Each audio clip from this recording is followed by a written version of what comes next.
గురుగారు మహాశివరాత్రి రోజు ఏదైనా దానాలు చేస్తే ఎలాంటివి చేయాలంటారు ఏంటి అసలు? ఒకటి గుర్తుపెట్టుకోండి, మీకు వీలైతే శివారాధనకి జరిపేటటువంటి తుమ్మ పూలు కానీ, ఉమ్మెత్త పూలు కానీ, బియ్యము కానీ, అలాగే స్వామివారికి నీళ్లు కానీ, అలాగే పాలు కానీ, పంచామృతాలు కానీ లేదా పళ్ళరసాలు కానీ ఏవైతే మీరు ఇవ్వాలనుకుంటారో అవన్నీ కూడా వచ్చే భక్తులకి మీరు ఇవ్వండి.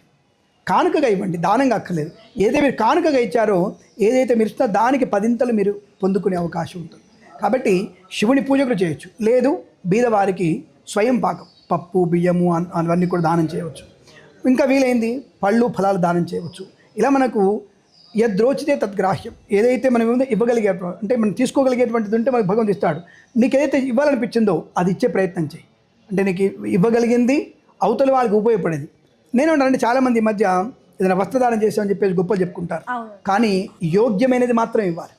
యోగ్యమైనది, ఇప్పుడు ఒక అమ్మాయికి చీర ఇచ్చావు, ఆ చీర తను 1 సంవత్సరం పాటు కట్టుకోగలిగేటువంటి మంచి వస్త్రాన్ని దానంగా ఇవ్వాలి. ఏదో నీ ఇంట్లో పాత చీర తీసుకెళ్ళి ఆ మొహాన్ని కొట్టే ప్రయత్నం చేయకూడదు. అలా చేయడం వల్ల నీకు ప్రయోజనం ఏం లేదన్న విషయాన్ని గమనించుకోండి. అలా మీరు తప్పకుండా ఈ యొక్క చీరని అంటే అవతలి వాడికి ఉపయోగపడే వస్తువు కానీ పదార్థం కానిస్తే భగవంతుడు అనుగ్రహాన్ని ప్రసాదిస్తారు మనకి.